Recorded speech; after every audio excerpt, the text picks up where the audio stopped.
On m'a demandé de vous achever, je vais essayer de faire ça délicatement et sans douleur si possible, en vous racontant quelque chose qui me tient énormément à cœur et qui est l'histoire de ce que j'appellerais les deux âges de l'humanisme. Je voudrais vous raconter cette histoire, évoquer deux grands moments de l'histoire de l'humanisme, en vérité deux humanismes très différents l'un de l'autre. Le premier humanisme, c'est l'humanisme hérité des Lumières, l'humanisme de Kant et de Voltaire, l'humanisme qui va dominer le XIXe siècle, qui va être à l'origine de la création de l'école républicaine avec notamment Paul Bert et Jules Ferry.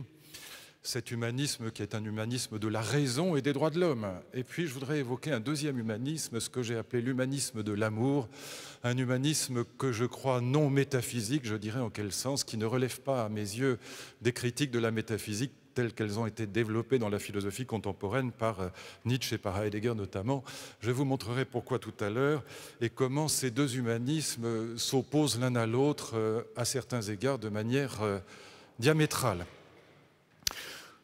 Juste une petite anecdote personnelle ou un petit souvenir personnel. J'ai, pendant 20 ans de ma vie, travaillé à traduire les plus grands philosophes allemands. J'ai traduit la critique de la raison pratique de Kant, j'ai traduit ses écrits sur l'histoire, j'ai traduit des œuvres de Fichte, de Schelling, de Hegel, beaucoup d'autres philosophes allemands, peu importe lesquels, et j'étais très heureux de le faire. Ça m'a passionné, notamment quand je traduisais la critique de la raison pratique pour la Pléiade, j'étais très heureux, sauf au moment où mon vieux maître Ferdinand Alquier m'a demandé aussi de traduire les écrits de Kant sur les races humaines. Et j'ai trouvé qu'on n'était pas au même niveau qu'avec la critique de la raison pratique, que d'un seul coup, eh bien, ce très très grand philosophe sombrait dans des poncifs, dans des lieux communs sur les nègres et les Palestiniens. Je parle évidemment exprès le langage de l'époque, comme vous pouvez imaginer.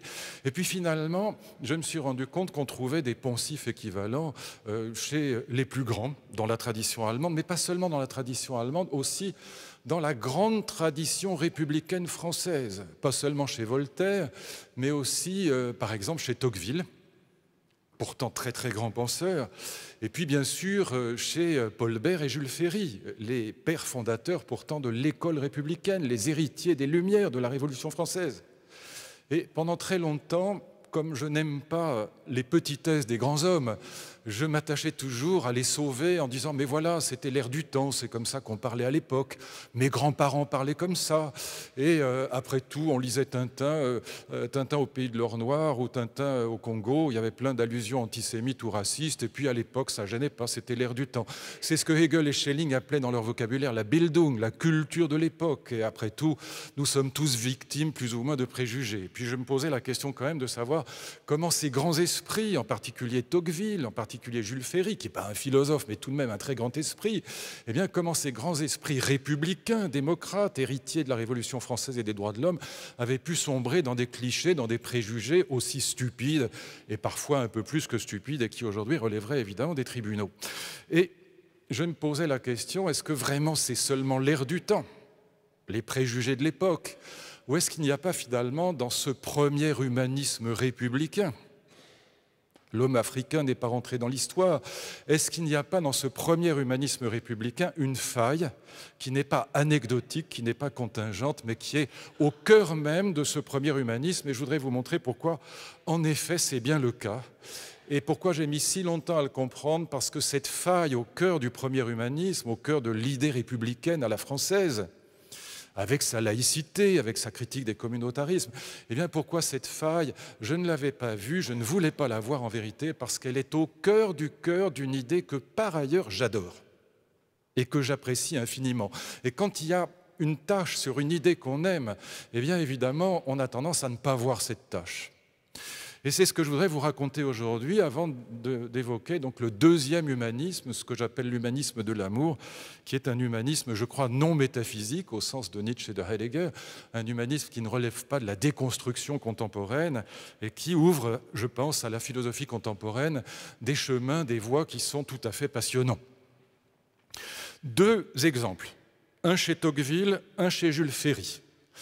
Petit texte de Tocqueville, texte assez atroce, je dois dire, le grand Tocqueville pourtant, eh bien, dans un article qui s'appelle « Comment il convient de faire la guerre aux Arabes », rien que le titre est déjà prometteur, si je puis dire, Et Tocqueville se fait l'apologète, il fait l'apologie de la manière dont le général Bugeaud conduit la guerre coloniale. Je vous cite le texte du général Bugeaud que Tocqueville apprécie tant.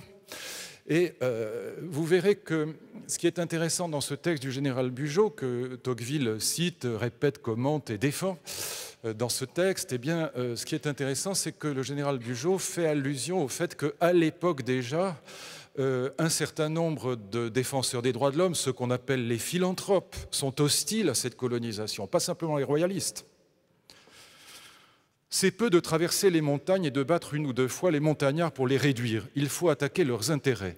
On ne peut y parvenir en passant comme un trait. Il faut s'appesantir sur le territoire de chaque tribu. Il faut s'arranger de manière à avoir assez de vivres pour y rester le temps nécessaire, pour détruire les villages, couper les arbres fruitiers, brûler ou arracher les récoltes, vider les silos, fouiller les ravins, les roches et les grottes, pour y saisir les femmes, les enfants, les vieillards, les troupeaux et le mobilier. Et ce n'est qu'ainsi qu'on peut faire capituler les Arabes.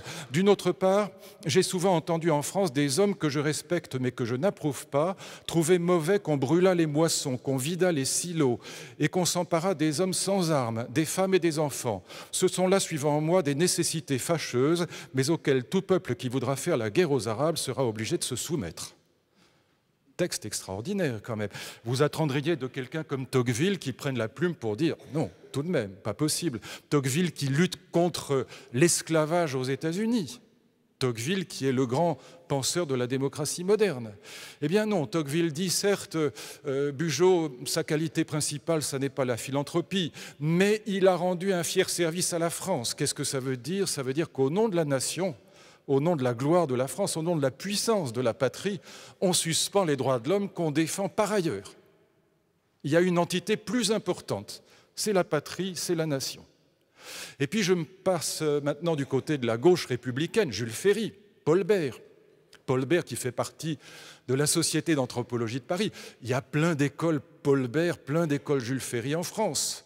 Eh bien, on trouve là, évidemment, à nouveau, une expression de ce qu'on appellera le racisme colonial, qui est une expression totalement ouverte. Texte de Jules Ferry à la Chambre, plutôt discours de Jules Ferry à la Chambre, 30 juillet 1885, 2 ans après la magnifique lettre aux instituteurs. « Messieurs, dit Jules Ferry à la Chambre des députés, il faut parler plus haut et plus vrai, il faut dire ouvertement qu'en effet, les races supérieures ont un droit vis-à-vis des races inférieures.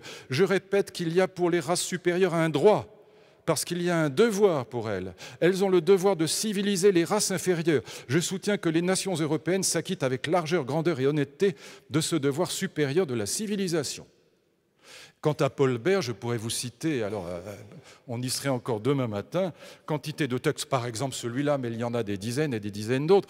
Les nègres sont bien moins intelligents que les Chinois et surtout que les Blancs. Hiérarchie des races parfaitement limpide. Alors, à nouveau, la question se pose, et s'il y a des passionnés de l'histoire républicaine dans la salle, comme moi je faisais avant, ils me diront sans doute, oui, c'était l'ère du temps, c'est comme ça qu'on pensait à l'époque. Eh bien non, de même que les philanthropes s'opposent au général Bugeaud et à Tocqueville, autant de Jules Ferry à la Chambre, le lendemain même, 31 juillet 1885, le grand Clémenceau prend la parole et ratatine littéralement Jules Ferry. Il va faire d'ailleurs chuter le ministère Ferry sur cette question. Que dit le grand Clémenceau? Et je vous lis le texte parce qu'on croit toujours que l'ère du temps, les préjugés sont partagés par tous. Non, pas du tout. Clémenceau, eh bien, témoigne du fait qu'il était possible de penser tout à fait autrement que Jules Ferry à l'époque. Et voici ce qu'il déclare à la Chambre, qui va faire tomber, encore une fois, le ministère Ferry. Il cite les propos que je viens de citer, donc les races supérieures, les races inférieures, la civilisation, et voilà ce qu'il ajoute. Voici en propres termes la thèse de M. Ferry, et l'on voit le gouvernement français exerçant son droit sur, entre guillemets, les races inférieures, en allant guerroyer contre elles et les convertissant de force au bienfait de la civilisation. Race supérieure, race inférieure, c'est bientôt dit. Pour ma part, j'en rabats singulièrement depuis que j'ai vu les savants allemands démontrer scientifiquement que la France devait être vaincue dans la guerre franco-allemande parce que le français est d'une race inférieure à l'allemand.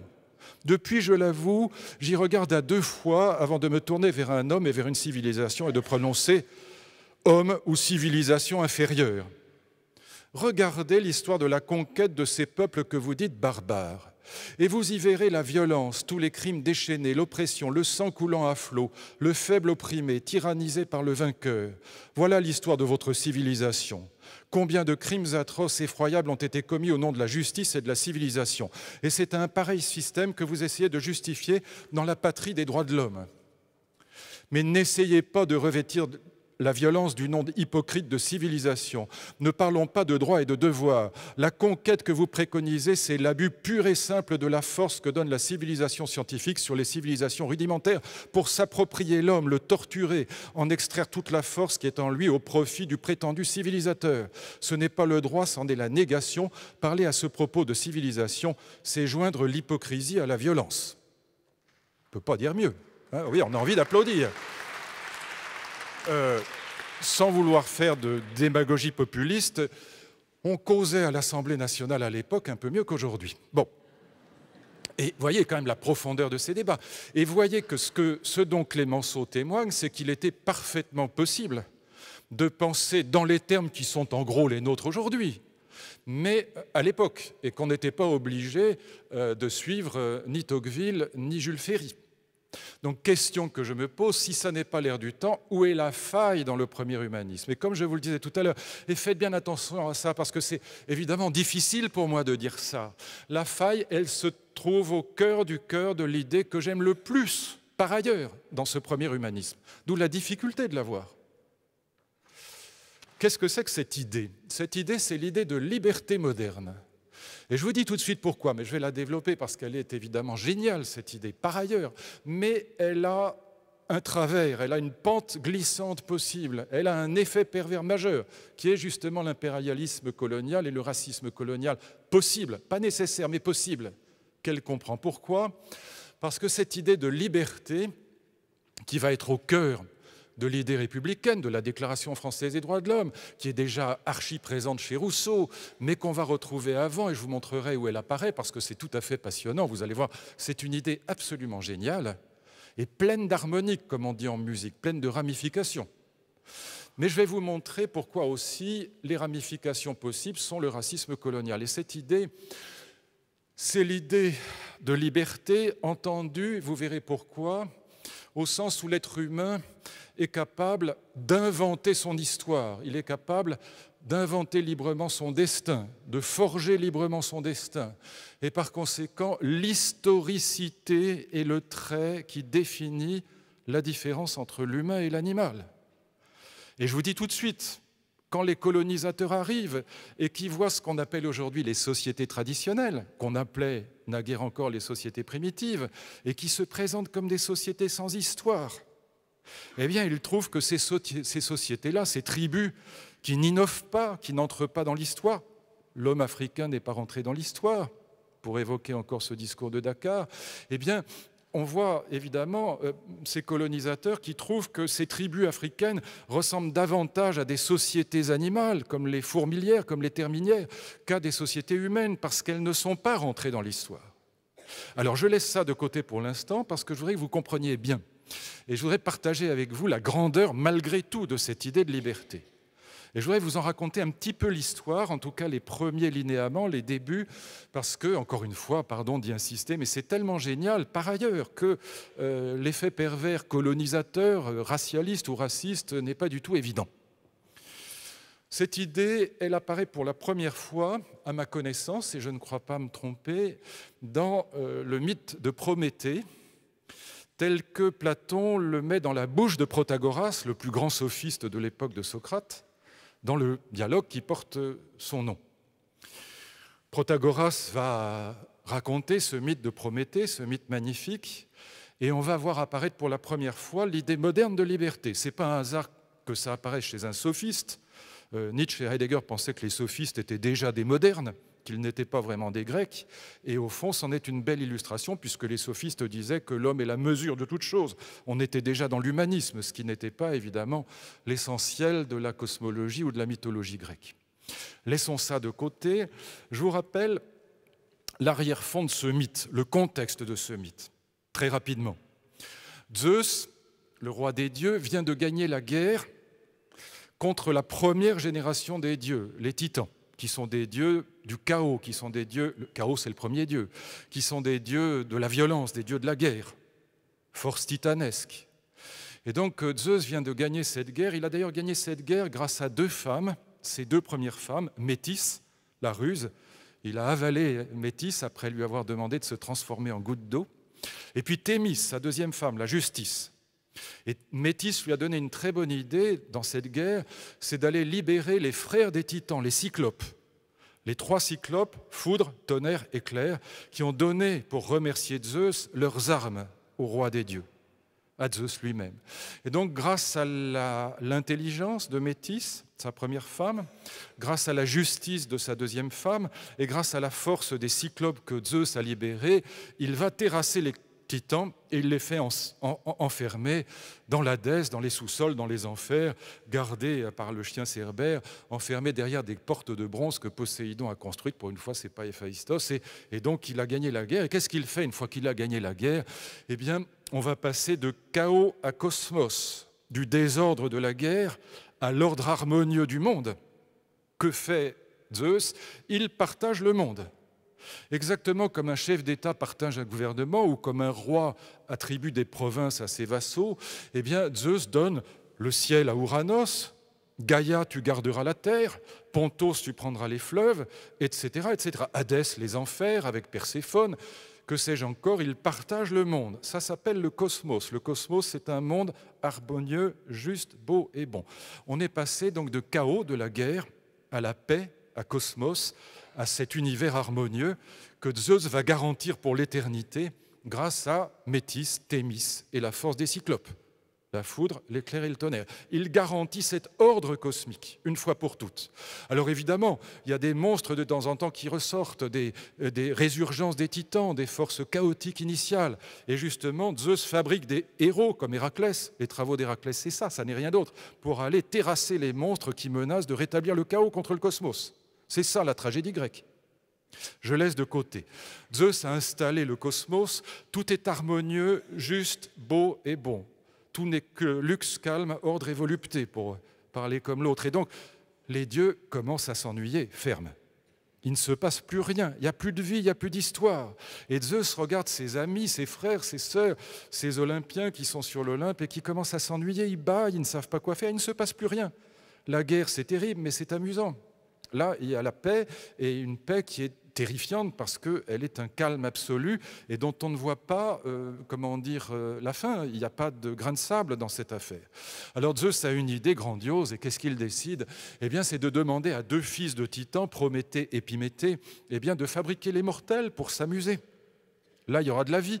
Les mortels, ils se reproduisent. Il y a des générations. C'est la naissance de l'histoire. C'est la naissance du temps. Il se passe quelque chose. On va pouvoir se distraire et puis éventuellement coucher avec eux. C'est quand même l'activité principale de Zeus, dès qu'il aperçoit une mortelle qu'il trouve ravissante.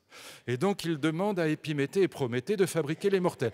Faites bien attention à ça. Qu'est-ce qu'il leur demande exactement de faire à ces 2 enfants de Titans? Ils sont les fils d'un Titan qui s'était rallié à Zeus dans la guerre contre ses propres frères, Japet. Prométhée, je vous rappelle le sens du mot Prométhée, tous ces noms ont un sens évidemment. Prométhée, c'est celui qui pense en avant, comme aux échecs, il a toujours un coup d'avance sur les autres. Épiméthée, c'est l'idiot de la famille, il a toujours un coup de retard, c'est le crétin. Et donc Épiméthée supplie son frère de lui laisser commencer le travail. Prométhée est assez inquiet parce qu'il sait que son frère est idiot, et donc il craint le pire, il a raison. Et que fait Épiméthée? À la demande de Zeus, ça c'est pas ce qu'il y a de pire, il fabrique des petites statuettes, des figurines, avec de l'eau et de la terre. Faites attention à ça, c'est ça que je voulais dire tout à l'heure. Les figurines, ce sont les archétypes. C'est ce que Sartre appellera l'essence, quand il dit pour les objets, l'essence précède l'existence. C'est l'essence, c'est l'archétype, c'est le modèle qui va prédéterminer ceux qui en sont les exemplaires, à savoir les animaux et les plantes. Et donc il fabrique des figurines et puis il va fabriquer le genre animal et végétal. Il fabrique les animaux et il fabrique ce qu'on appellerait aujourd'hui, de manière d'ailleurs tout à fait intelligente, un écosystème. Ça veut dire quoi? Ça veut dire qu'il va donner à chacun des animaux un certain nombre de dons naturels qui vont lui permettre de coexister de manière harmonieuse avec les autres. Par exemple, le lapin, qui ne grimpe pas aux arbres, qui ne vole pas, qui ne nage pas, eh bien, va lui permettre de courir très vite pour échapper aux prédateurs et puis de construire des terriers. Comme ça, il pourra échapper aux renards, aux loups, etc. Et puis les oiseaux, par exemple, on leur donnera des ailes, ça leur évitera d'être mangés par les chats. La tortue qui ne va pas vite, on lui donnera une carapace. Les animaux qui vivent dans des terres froides, comme l'ours, on leur donnera de la fourrure, etc. Et donc, il fabrique un écosystème, un cosmos, parfaitement bien équilibré. Voilà comment Protagoras raconte la chose dans le dialogue de Platon. En tout, la distribution consistait de sa part à égaliser les chances. Et dans tout ce qu'il imaginait, il prenait ses précautions pour éviter qu'aucune race ne s'éteignît. Il habillait les uns d'une épaisse fourrure ou encore de solides carapaces, propres à les protéger contre le froid, mais capables également d'en faire autant contre les brûlantes chaleurs. Sans compter que quand ils iraient se coucher, cela constituerait aussi une couverture, chacun ayant la sienne propre, puisqu'elle ferait naturellement partie de lui-même, etc., etc. Moyennant quoi, notez bien ça dans votre tête pour comprendre la suite. 1. Ces animaux, ils ont un archétype, c'est-à-dire un modèle. Ils ne sont que les exemplaires d'une essence préalable, d'un patron préalable, si je puis dire. Ce qui fait qu'ils vont être déterminés à avoir les comportements qui sont liés à ce modèle. Depuis des dizaines de milliers d'années, tous les petits chats, que j'adore par ailleurs, courent de la même manière après les souris, toutes les abeilles fabriquent de la même manière du miel, etc. C'est le modèle, ils sont des exemplaires d'un modèle préalable. L'essence précède l'existence, dira Sartre, tout à fait dans le même sens. Deuxième élément, gardez bien en tête, non seulement il y a un modèle préalable, et c'est en quoi ils ne seront pas libres, ces animaux, évidemment, mais ils ont des dons particuliers, des dons naturels particuliers. La carapace, les griffes, les ailes, etc., la fourrure. Et puis, troisième élément, et l'être humain n'aura rien de tout ça, et c'est pourquoi il sera libre. C'est pour ça que je vous le raconte. Troisième élément, eh bien, ils ont une place dans l'univers, ces animaux-là. Les oiseaux, ils sont dans le ciel, les poissons, ils sont dans l'eau, etc. Les uns habitent dans les terres froides, les autres dans les terres chaudes. Ils ont donc un archétype, un modèle, ils ont donc des dons naturels particuliers, et troisième point, ils ont une place dans l'univers. Et voilà pourquoi les animaux ne sont pas libres, parce qu'ils sont obligés de répéter toujours les mêmes comportements. Encore une fois, ils ne sont que des exemplaires d'un modèle commun. Qu'est-ce qui se passe dans le mythe de Prométhée ?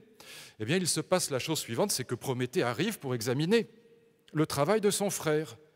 Et Prométhée, sachant que son frère est un crétin, est assez inquiet. Il regarde le travail et qu'est-ce qu'il voit ? Il lui dit « Mais malheureux, tu as donné tous les dons aux animaux, il ne reste plus rien pour les hommes. Ils sont tout nus, ils n'ont pas de griffes, ils ne savent pas grimper aux arbres, ils ne courent pas vite, ils ne savent pas construire de terriers. Ils sont fichus, ils vont se faire bouffer par les ours et par les tigres. Et donc, il ne reste rien, ni archétype, ni don naturel, ni place dans l'univers. Ils peuvent aller partout. L'homme, dira Sartre, Fichte le dira avant, lui, originairement, l'homme n'est rien, l'animal est tout, ce qu'il sera par la suite de son histoire. Seul l'homme, originairement, n'est rien. C'est le sens du titre de Sartre, l'être l'est néant. Le néant, c'est l'être humain. Il n'est rien de déterminé. Et c'est pourquoi il est libre.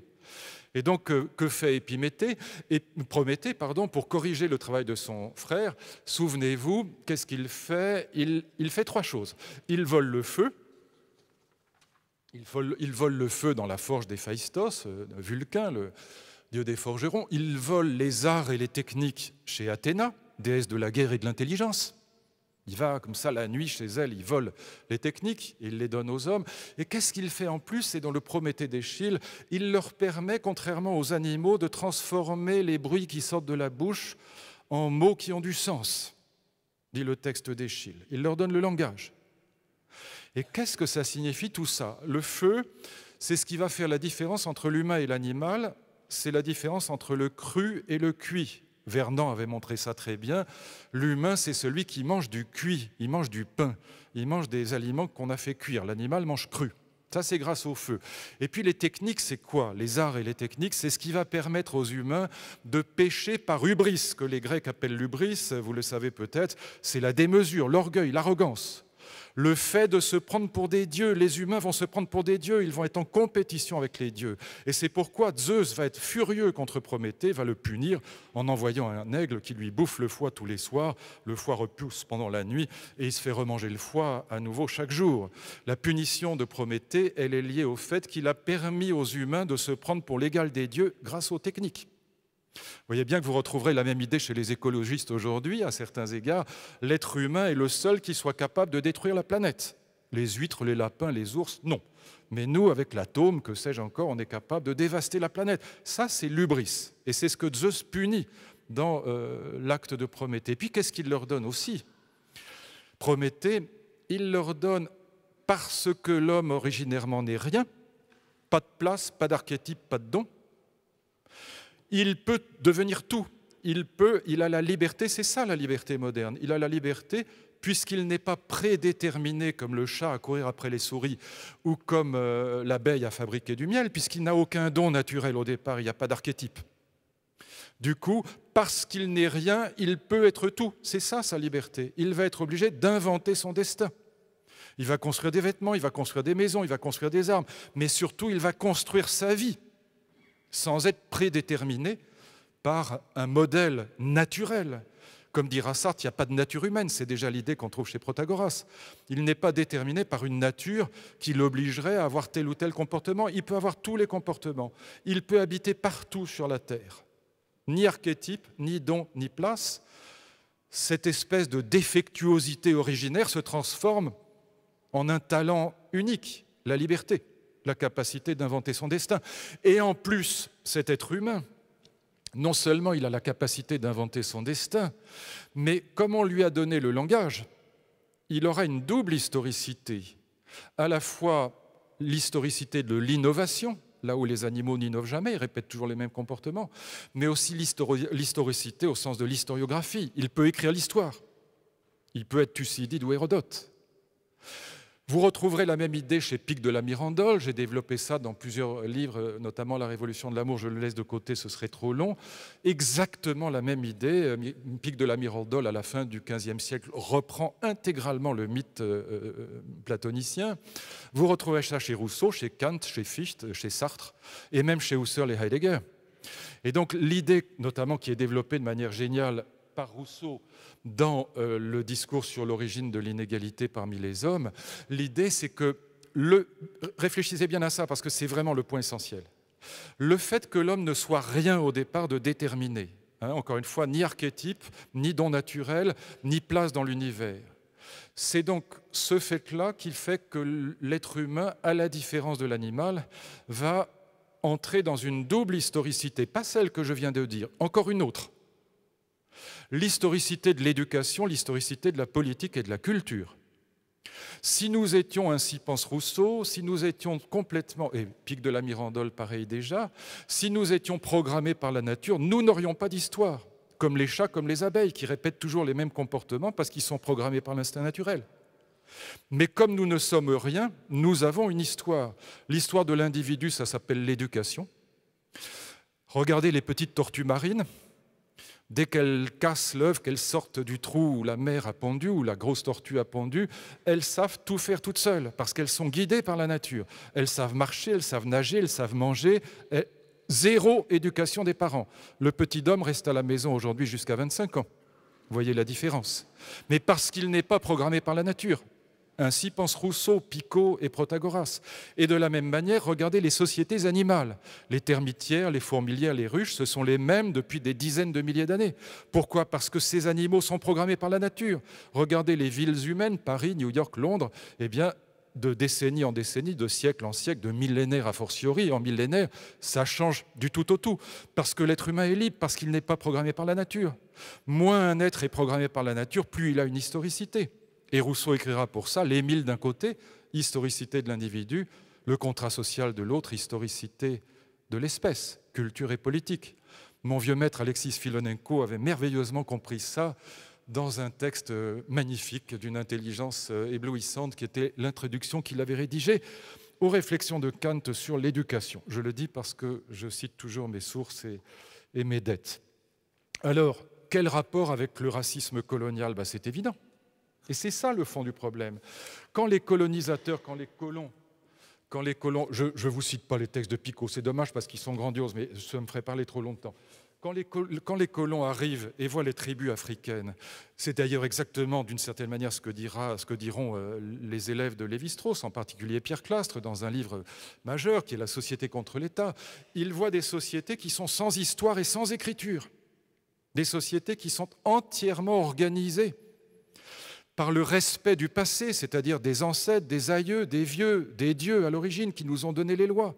C'est ce qu'on appellera aujourd'hui les sociétés traditionnelles. Mais eux, à l'époque, ils voient ça comme des sociétés primitives. Ils se disent, mais ils ne sont pas rentrés dans l'histoire, comme le discours de Dakar. Et donc, ils voient ces sociétés sans innovation. Et pour eux, évidemment, ils voient ça comme un sous-développement. Ils ne voient pas ça, comme on le verra après Lévi-Strauss et Clastres, comme un choix du respect du passé. On voit ça évidemment comme une absence d'historicité. L'homme africain n'est pas encore rentré dans l'histoire. Alors il faut l'éduquer, évidemment. Et donc ils se disent, mais au fond, ces sociétés sans histoire et en plus sans écriture, sans histoire aux deux sens du terme, sans innovation d'un côté, mais sans récit de l'autre, en tout cas sans récit autre qu'oral. Alors ces sociétés ressemblent beaucoup plus, encore une fois, à des fourmilières, des ruches ou des termitières qu'aux sociétés européennes modernes, à la civilisation. Et donc il faut éduquer, élever ces peuples primitifs. Les élever, et ça n'est pas pour rien que Jules Ferry est à la fois le grand éducateur et le grand colonisateur, c'est les deux en même temps. Et il faut les élever si on est raciste colonial au sens républicain. On les élève, nos ancêtres les Gaulois, par l'école. Mais si on est raciste naturaliste, on les élève comme on élève du bétail. Voyez bien la conséquence funeste de cette idée de liberté. Elle n'est pas fatale, mais elle est, à l'époque, quasiment inévitable. Voyez bien comment ça s'est fait. Et donc, au cœur même de la première idée républicaine, eh bien, on trouve cette idée que les peuples qui ne sont pas rentrés dans l'histoire sont des peuples infra-humain, c'est la fameuse figure de l'Untermensch, le sous-homme. On est à la frontière entre l'animal et l'humain. Vercors consacrera un livre magnifique que je vous recommande vivement à cette question qui s'appelle « Les animaux dénaturés ». Alors, je n'ai pas le temps de le raconter là, je ne veux pas parler trop longtemps, et il faut quand même que j'en vienne à ce deuxième humanisme qui est ce qui m'intéresse le plus. Et déjà, quand j'étais, j'allais dire gamin, mon projet était de penser un humanisme non métaphysique, c'est-à-dire un humanisme qui serait post-nietzschéen et post-heideggerien, non pas pré, c'est-à-dire qui tiennent compte des critiques de la métaphysique tout à fait justes qui ont été élaborées par les grands déconstructeurs que sont Nietzsche et Heidegger et que les épigones français, Foucault ou Derrida par exemple, continueront dans le travail de déconstruction des illusions de la métaphysique. Eh bien, ce deuxième humanisme, il rompt totalement avec le premier, en tout cas très largement. Il va plus exactement, je vais être précis, il va corriger les effets pervers de cette idée de liberté. On va garder l'idée de liberté, mais on va la corriger. Pour prendre un symbole, on va passer de la colonisation à l'aide publique au développement, les objectifs de l'ONU, les objectifs du millénaire. Vous voyez bien qu'il y a trois grands événements qui vont expliquer ce changement de perspective. Premièrement, évidemment, la révolte des peuples colonisés, la décolonisation, les luttes anti-impérialistes. Bien sûr, la décolonisation, c'est le grand moment de l'après-Deuxième Guerre mondiale. Évidemment, dans l'histoire des idées, c'est ce que j'appellerais le moment Lévi-Strauss, c'est-à-dire le regard ethnographique. On ne va plus regarder les peuples qu'on appelait primitifs comme des peuples arriérés, sous-développés. On va les regarder comme des peuples différents, autres, comme des sociétés traditionnelles qui font le choix du respect du passé plutôt que le choix de l'innovation comme nous, mais qui font ce choix, si je puis dire, de manière tout à fait humaine et pas du tout animale. Donc, décolonisation, regard ethnographique, regard lévi-straussien, si vous voulez. Et puis le troisième grand moment, c'est ce qui m'intéresse beaucoup, et c'est ça le deuxième humanisme, et ce que j'ai appelé la révolution de l'amour, c'est-à-dire la révolution de l'amour, l'invention dans la vieille Europe du mariage d'amour, c'est-à-dire le passage du mariage arrangé par les familles, par les villages, au mariage choisi par amour et pour l'épanouissement de l'amour. Et au fond, c'est seulement après la Deuxième Guerre mondiale, là aussi, qu'on va rentrer dans ce que les historiens appellent la famille moderne, c'est-à-dire la famille fondée sur le mariage d'amour. Et ça va complètement bouleverser l'histoire de l'humanisme. Je voudrais vous dire très rapidement, dans les 10 minutes qui me restent au maximum, ce que nous ont appris depuis Philippe Ariès, qui est le premier grand historien de cette famille moderne, de cette rupture avec le Moyen-Âge. Je voudrais vous dire très rapidement ce que nous ont appris les historiens, mais aussi les grands écrivains. Lisez, parce que c'est vraiment génial, la nouvelle de Maupassant qui s'appelle « Jadis ». C'est une conversation entre une grand-mère et sa petite-fille. La grand-mère vit encore dans le mariage ancien. Je l'ai là sous les yeux, ce petit texte qui est superbe, qui est très marrant en plus. La grand-mère vit dans le mariage ancien et la petite fille dans le mariage moderne. Et il y a dans la presse, parce que la grand-mère n'y voit plus bien, elle a demandé à sa petite fille de lui lire le journal, il y a dans les faits divers l'histoire d'une femme qui, trompée par son mari, l'a revolvérisé, comme on dit à l'époque. A jeté du vitriol sur la maîtresse de son mari en plus. Alors, la petite fille est du côté de la femme, évidemment, parce qu'elle est dans le mariage d'amour, donc dans la jalousie, et donc elle comprend cette femme qui se venge, ça lui paraît tout à fait normal. Et la grand-mère est exaspérée par la stupidité de la petite fille. Elle lui dit « Mais ma petite fille, le mariage n'a aucun rapport avec l'amour, tu es folle. La preuve, lui dit-elle, c'est qu'on ne se marie qu'une fois, mais on aime 20 fois. » Et elle encourage vivement sa petite fille à tromper son mari. Et évidemment, elle est libertine, la grand-mère, comme on est dans l'aristocratie au Moyen-Âge. Que nous apprennent les grands historiens et les grands écrivains, alors j'ai plein de textes, là aussi j'en ferai l'économie, mais ça revient au même. Ils nous apprennent 3 choses passionnantes. Première chose, c'est qu'au Moyen-Âge, on ne se marie jamais par amour. On est marié par le village, par les parents, vous voyez des pièces de Molière encore, mais on ne se marie jamais par amour. Le motif du mariage, c'est le lignage, c'est la transmission du nom et du patrimoine à l'aîné, et puis la biologie et l'économie. Il faut fabriquer des bras, il n'y a pas de salariat, on est dans le régime féodal, et donc il faut fabriquer des bras pour faire tourner la ferme. 2 exemples que j'ai là sous les yeux de ce rejet absolu, par exemple chez Montaigne, dans le livre 3 des Essais, dans le chapitre 5 du livre 3 des Essais, Montaigne n'a pas de mots assez durs pour stigmatiser l'idée totalement absurde à ses yeux de se marier par amour. Il dit que c'est honteux de se marier par amour. Et il ajoute cette phrase incroyable, il dit, se marier, il s'adresse aux hommes, « Messieurs, n'épousez jamais votre maîtresse », leur dit-il. La maîtresse, c'est celle qu'on aime d'amour-passion. La femme, on n'est pas dans le mariage d'amour. L'épouse, c'est bobonne, c'est celle qui tire la charrue quand l'âne est malade. Et donc, il s'adresse aux hommes et il leur dit « Messieurs, n'épousez jamais votre maîtresse. La femme que vous aimez d'amour-passion, c'est une catastrophe. » Et il ajoute cette notation poétique « Épouser la femme qu'on aime, dit-il, c'est chier dans le panier avant de se le mettre sur la tête. » Eh oui, j'ai là sous les yeux. C'est du Montaigne. C'était ma rubrique « Ami poète, bonjour », mais enfin, c'est quand même... ça dit bien. Le mariage a pour sa part l'utilité, la justice, l'honneur et la constance, un plaisir fan mais plus universel. L'amour se fonde sur le seul plaisir, etc. J'ai vu de mon temps dans quelques grandes familles guérir l'amour de façon honteuse et déshonorante par le mariage. Guérir l'amour de façon honteuse et déshonorante par le mariage. Mon ami Ève Ruggieri me racontait une anecdote dont elle me jure qu'elle est vraie. Comme on dit en italien, si c'est pas vrai, c'est bien trouvé. C'est l'histoire d'un aristocrate qui part pour un long voyage. On est au Moyen-Âge, il n'y a pas le téléphone. Il rentre à l'improviste dans son boudoir après de longs mois de voyage et il trouve sa femme agenouillée en train de faire, comme on dit, une bonne manière à l'un de ses amis. Et je vous laisse imaginer de quoi il s'agit. Et tout de même, cet aristocrate, un peu choqué, lui dit, apostrophe sa femme, lui dit « Enfin, madame, imaginez que ce soit quelqu'un d'autre que moi qui soit rentré dans la pièce. » Évidemment, souci du lignage, mais pas de jalousie, puisque pas d'amour-passion. L'amour-passion est évidemment le revers de la jalousie. Deuxième enseignement, on ne se marie pas, on est marié, pas seulement par les parents, comme dans les pièces de Molière, mais par les villages. Le mariage est l'occasion, par exemple, de réconcilier des familles qui sont fâchées, de mettre ensemble des parcelles de terrain qu'on cultivera plus facilement. C'est un enjeu communautaire. Le charivari en témoigne. Je ne développe pas cette idée, mais l'analyse du charivari par les historiens du Moyen-Âge est absolument magnifique à cet égard. Je vous renvoie, pour ceux que ça intéresse, à mon livre « La Révolution de l'amour ». Et puis, troisième élément, non seulement on ne se marie pas par amour, non seulement on est marié par le village, mais troisième élément, comment avons-nous inventé le mariage d'amour en Europe, c'est-à-dire le mariage choisi par amour et pour l'épanouissement de l'amour? Eh bien, on invente ce mariage d'amour grâce, si je puis dire, au capitalisme moderne, curieusement. Le capitalisme a inventé la famille moderne sans le faire exprès, mais pourquoi ? Ce raisonnement est magnifiquement illustré dans un livre assez grandiose, d'ailleurs, d'un historien américain, Edward Shorter, s'appelle « La naissance de la famille moderne ». Et en gros, en 2 mots, ce qu'explique Shorter de manière tout à fait juste et intelligente, c'est d'ailleurs une analyse aussi bien tocquevillienne que marxienne. Ce qu'explique Shorter, c'est que le capitalisme invente le salariat. Il invente en même temps le marché du travail. Avant, on faisait vivre la ferme sans recourir à un monde ouvrier. Il n'y avait pas de monde ouvrier, c'était la famille élargie qui faisait vivre la ferme.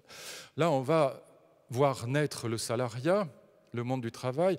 Et ce monde du travail, il va avoir un effet d'arrachement des individus qui vont s'émanciper des villages, des structures traditionnelles pour monter travailler à la file. C'est très largement l'histoire des femmes. C'est une histoire tout à fait passionnante. Mettez-vous à la place d'une petite gamine qui va, par exemple, quitter son village breton pour aller monter à la grande ville, à Nantes, travailler comme ouvrière dans une usine où on fabrique des boîtes de sardines, par exemple. Eh bien, cette gamine, en s'arrachant au village, elle va devenir un électron libre. C'est pour désigner ce mouvement qu'on a inventé dans les années 1830 le mot individualisme. Elle va devenir un individu. Elle n'est plus un membre du village. Membre, ça a un sens, ça renvoie à une métaphore biologique ou organique. Elle va devenir un individu autonome. Elle va bénéficier, cette petite gamine, de deux libertés dont elle n'avait pas idée dans son village. Un, la distance par rapport au curé et à la famille. Entre parenthèses, c'est la naissance de la laïcité en Europe, et notamment en France. Et deuxièmement, au lieu de la taper le matin pour l'envoyer garder les vaches, on va la payer pour travailler. Si petit soit-il, ce salaire va lui donner, vous le savez bien, mesdames, c'est le nerf de la guerre, une autonomie matérielle qui lui permettra de dire non au village. Je ne veux pas être marié avec le un tel que vous avez prévu pour moi de toute éternité. Je veux me marier. Autonomie. Et si possible, mettez-vous à sa place, avec le jeune homme bien fait qui travaille là-bas à l'établi et pour lequel j'éprouve du sentiment. Et c'est comme ça que le mariage choisi va devenir évidemment le mariage d'amour. 3 conséquences qui seront ma conclusion. Et c'est ça le deuxième humanisme. Première conséquence, et c'est ce que voulait dire Montaigne, l'invention du divorce. Si vous fondez le mariage sur l'amour-passion, vous le fondez sur quelque chose qui est très fragile. 1884 pour la France. Deuxième conséquence, un amour des enfants sans aucun équivalent dans l'histoire de l'humanité. Le mariage d'amour est transitif. Quand on s'aime passionnément, on aime ce qu'on fabrique, si je puis dire, un peu brutalement. Et donc l'amour est transitif. Outre le fait qu'au Moyen-Âge, c'est la théologie à la fois aristotélicienne et thomiste, on considère que l'enfant est non perfectum, il n'est pas achevé, il n'est pas cuit, il est moindre que l'adulte. Là, on va se mettre à aimer les enfants comme jamais dans l'histoire de l'humanité. Et puis, la troisième conséquence, chers amis, c'est que nous vivons une véritable... Et c'est ça, le deuxième humanisme, à mes yeux, et qui demande j'allais dire une nouvelle philosophie, le terme est tellement absurde et galvaudé que je m'en abstiendrai, mais qui demande une compréhension philosophique, en effet, radicalement nouvelle. Nous vivons une révolution, ce sera la conclusion de ma conclusion, dans l'ordre du sacré. Le sacré, ça n'est pas simplement le religieux opposé au profane. Le sacré, ça s'entend en français, c'est ce pourquoi on pourrait se sacrifier, donner sa vie. Des valeurs sont sacrées pour moi quand je pourrais mourir pour elles, à la limite. L'histoire du sacré, c'est l'histoire des guerres. 3 figures du sacré dans l'histoire du monde. Dieu, la patrie, la révolution. On est mort pour Dieu, guerre de religion terrible. On est mort pour la patrie, la dernière guerre mondiale a fait 53 millions de morts. On est mort pour le communisme, la révolution, 120 millions de morts, 70 millions rien qu'en Chine. On a là les 3 grandes figures du sacré collectif, des grandes causes mortifères. Je prétends que sous l'effet de la grande déconstruction des valeurs traditionnelles qui a marqué le XXe siècle, plus personne en Europe n'est prêt à mourir ni pour Dieu, ni pour la patrie, ni pour la révolution. Il y a des patriotes, il y a des croyants. Révolutionnaire, je n'en vois pas beaucoup. Notre petit facteur à gros joues, ça lui passera avant que ça me revienne. Il ne va pas mourir pour l'augmentation du SMIC. Je le salue amicalement, ce n'est pas méchant ce que je dis. Mais c'est fini tout ça. On n'a plus de photos de Beria ou de Che Guevara dans les chambres d'étudiants. Che Guevara dans les chambres d'étudiants. En revanche, posez-vous la question en vous-même. Pour qui ou pourquoi vous seriez prêt à risquer votre vie ? Réponse pour l'immense majorité d'entre nous. Nous ne vivons pas le désenchantement du monde, l'ère du vide et la mélancolie démocratique. Ça n'est pas vrai du tout. Nous vivons l'émergence d'une nouvelle figure du sacré. Le sacré à visage humain. Pour qui ou pourquoi serions-nous prêts à risquer nos vies ? Pour des personnes humaines, plus pour des entités abstraites. Et évidemment, pour celles d'abord et avant tout qui sont sacralisées par l'amour. C'est ça que nous vivons aujourd'hui. Autrement dit, des temps tout à fait passionnants. Et là où je dis que cet humanisme-là, cet humanisme de l'amour, qui va être d'ailleurs à l'origine de l'humanitaire moderne, n'est pas métaphysique au sens de Nietzsche ou de Heidegger, c'est que cette transcendance de l'altérité, parlons simplement, cette transcendance de l'être aimé, pourquoi on serait prêt à risquer quelque chose de sa vie, peut-être même à la donner, Cette transcendance de l'être aimé, ça n'est plus une idole au sens de Nietzsche, ça n'est plus une illusion de la métaphysique de la subjectivité au sens de Heidegger. Pourquoi ? Voyez bien, c'est une évidence, ça crève les yeux. C'est une transcendance qui n'est plus verticale mais qui est horizontale. Elle ne vient pas du ciel, elle est incarnée dans l'humanité elle-même. Et deuxièmement, pour parler comme Husserl, c'est une transcendance dans l'immanence, justement, à l'humanité elle-même. Donc une transcendance non métaphysique, non pas une idole, encore une fois, ou une illusion de la métaphysique de la subjectivité, mais la naissance d'une nouvelle manière de sortir de soi pour aller vers l'autre. Ça pose 1000 problèmes, chers amis, bien évidemment. Je ne suis pas naïf et pas irénique, mais nous vivons, contrairement à ce qu'on croit, un moment tout à fait passionnant. Je termine avec ça. Depuis 1789, 2 foyers de sens dans la politique moderne. La nation à droite, la révolution à gauche. En gros, c'était ça. Quand j'étais gamin en 68, mes amis de droite étaient patriotes. Le journal des gaullismes s'appelait La Nation, dirigé par Pierre Charpy, un vieux et sympathique journaliste gaulliste d'ailleurs. Et puis de l'autre côté, tous mes camarades, qu'ils fussent maoïstes, trotskistes, anarchistes ou communistes, étaient révolutionnaires. C'était les 2 foyers de sens comme le point de fuite dans un tableau en perspective. Ça donnait du sens à tout le reste. Ces 2 foyers sont comme des coupes de champagne qui a perdu ses bulles. Plus personne n'est prêt à mourir, même pas au Front National, ni pour la nation, ni pour la Révolution. Et encore une fois, ce qui donne du sens, c'est une nouvelle question qui d'ailleurs explique le fait que les écologistes qui ont mis le doigt dessus sont le seul mouvement politique nouveau depuis 1789, c'est la question des générations futures. Quel monde allons-nous laisser à l'humanité qui vient, à notre jeunesse, à nos enfants, les seuls êtres pour lesquels nous serons prêts vraiment à faire des sacrifices? Ça n'est pas simplement la question de l'environnement, c'est la question de la dette publique, c'est la question du choc des civilisations, c'est la question de l'avenir de la protection sociale dans ce jeu de dumping qu'est la mondialisation. Bref, toutes les grandes questions politiques vont se regrouper sous cette problématique des générations futures. Est-ce que nos politiques vont se réveiller et comprendre cela? Je ne sais pas. Je ne crois pas, je vous le dis. Non. Je ne veux pas être méchant, je ne crois pas qu'il faille faire rêver, contrairement à ce qu'on dit partout. Je pense qu'il faut plutôt se réveiller. Vous savez, quand j'étais gamin, en 68, comme j'étais sûr que j'aurais jamais la grecque de philo, que c'était trop difficile, je n'avais pas fait de CAN, que je venais d'un tout petit milieu de la campagne où mes parents n'avaient pas fait d'études, et donc je ne veux pas vous faire pleurer, tout va bien. Mais juste, j'étais sûr jamais j'aurais la grecque de philo. Et donc je me disais, bon, je vais faire une licence de lettres, c'est quand même plus facile, le CAPES c'est plus commode, la grecque aussi. Et puis on ne sait jamais, je ferai une licence de psycho. Et j'avais un professeur qui était formidable, il s'appelait Anus, le pauvre, en 68, ça lui valait quelques colibets désagréables, mais c'était un professeur formidable, un grand psychiatre, un grand clinicien, et il nous disait toujours, pour faire comprendre la différence entre la névrose et les psychoses, il nous disait, voilà, le psychotique, c'est celui qui pense que 2 plus 2, ça fait 5. Et si vous essayez de le convaincre du contraire, il pense que vous avez monté un complot contre lui. Bon, il est paranoïaque. Le névrosé, hélas pour lui, il pense quand même que 2 plus 2, ça fait 5, mais ça l'emmerde. Donc ça veut dire qu'il est resté collé au réel. Il est beaucoup moins fou, si je puis dire, que le psychotique. Et il y a un psychiatre allemand qui a inventé cette formule que je trouve absolument admirable et qu'il faut appliquer à la politique moderne si on croit, comme je le crois, que les rêves, ça suffit, mais qu'il faut se réveiller, au contraire. On a besoin non pas d'indignation et de colère, mais on a besoin de courage et d'intelligence aujourd'hui. Il faut un cap, c'est ça qui nous manque. Ce psychiatre allemand a dit la chose suivante que je trouve grandiose. Le névrosé est celui qui construit des châteaux en Espagne. Vous savez, les châteaux en Espagne, c'est Perrette et le Pot-au-lait, c'est les rêves éveillés, où on se raconte qu'on est un champion, un pianiste formidable, je ne sais pas quoi, qu'on a Sharon Stone à son bras, ou Georges Clooney pour d'autres, enfin peu importe comme vous voudrez, et qu'on sauve l'humanité. Enfin, c'est les rêves éveillés, c'est ce qu'il y a de plus bête, et voilà, au bord de la névrose. Donc le névrosé est celui qui construit des châteaux en Espagne, le psychotique y habite, et le psychiatre encaisse le loyer. J'ai toujours trouvé que la formule était admirable. Réveillons-nous. Merci à vous.